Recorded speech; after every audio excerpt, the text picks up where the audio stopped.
hands. The Federal Reserve System solely is responsible for creating money in the United States. The Treasury prints only what the Federal Reserve tells it to print. The far greater amount of checkbook money is also determined by this group. Yet it is not a government agency and is entirely beyond the reach of the American voter. Technically, the stock of the Federal Reserve System is held by 12 privately owned national banks that make up the system.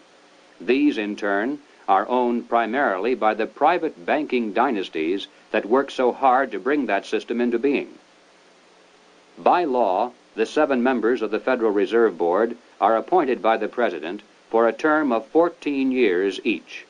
In spite of the incredible length of these appointments, nevertheless, they're supposed to create the illusion that the people, acting through their elected leaders, have some voice in the nation's monetary policies. In practice, however, every president since the beginning of the Federal Reserve System has appointed only those men who were congenial to the financial interests of the international banking dynasties. There have been no exceptions.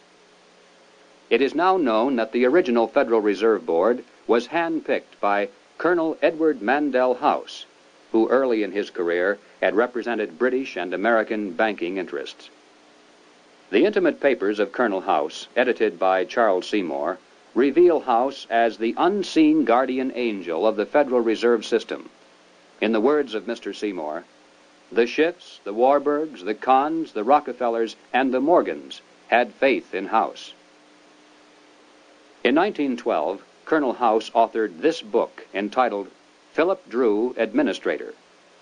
The hero, a thinly disguised version of himself in real life, was a behind-the-scenes manipulator of prominent political figures. In the disguised form of a novel, the book lays bare the general strategy that has been followed ever since, even to the very present. It tells of how a small group of insiders cause a depression, and then bring about the election of a man named Rockland. Rockland gives fireside chats and launches a program called the New Era to strengthen government control over the masses.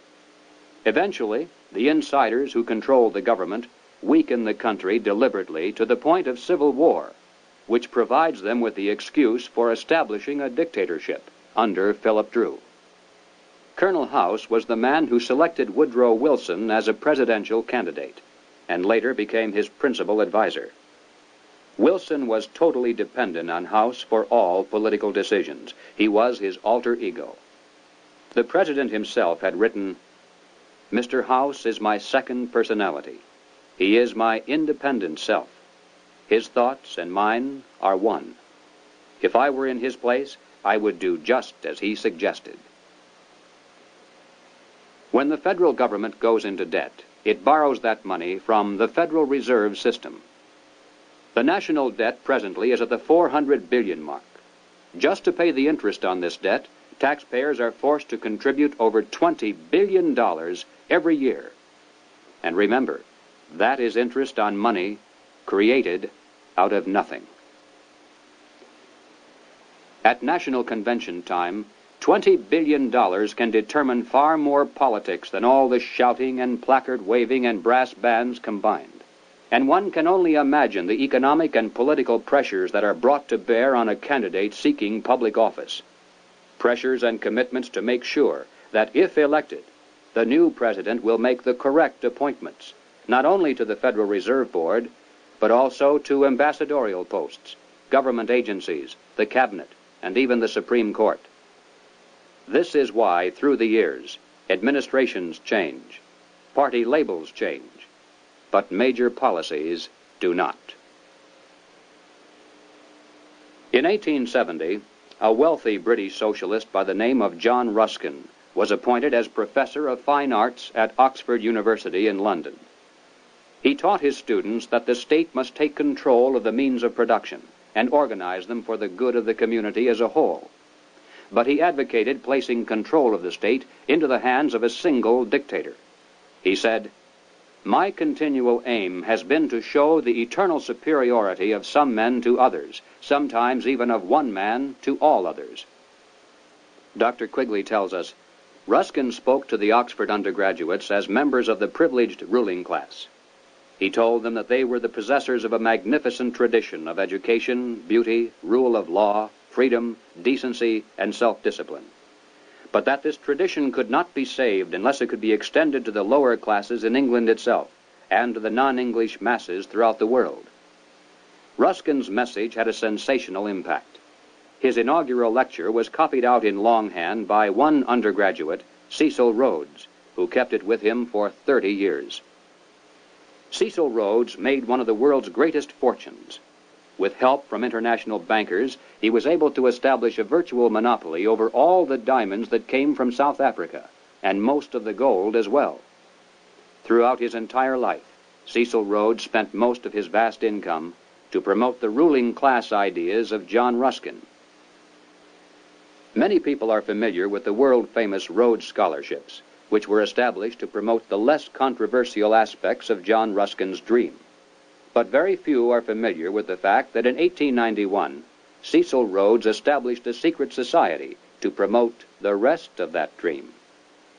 Dr. Quigley explains, in this secret society, Rhodes was to be leader. Stead, Brett, Lord Esher, and Milner were to form an executive committee. Arthur Lord Balfour, Sir Harry Johnston, Lord Rothschild, Albert Lord Grey, and others were listed as potential members of a circle of initiates, while there was to be an outer circle known as the Association of Helpers, later organized by Milner as the Round Table Organization. Here, then, was the classic pattern of political conspiracies throughout all history. At the center, usually depicted as the all-seeing eye, there is a tiny group in complete control, with one man as the undisputed leader.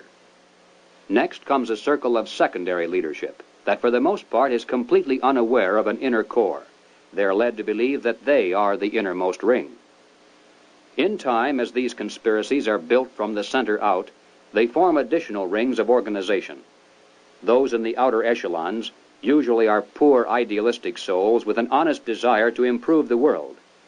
They never suspect an inner control for sinister purposes, and only those few who demonstrate a ruthless capacity for higher leadership are ever allowed to see it.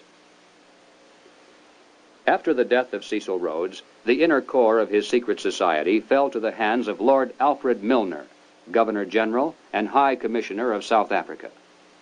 As director of a number of public banks and corporate precursor of England's Midland Bank, he became one of the greatest political and financial powers in the world. Milner recruited into his secret society a group of young men, chiefly from Oxford and Toynbee Hall. And according to Quigley, through his influence, these men were able to win influential posts in government and international finance, and became the dominant influence in British imperial and foreign affairs up to 1939. Under Milner in South Africa, they were known as Milner's Kindergarten until 1910. In 1909 to 1913, they organized semi-secret groups known as Round Table groups in the chief British dependencies and in the United States.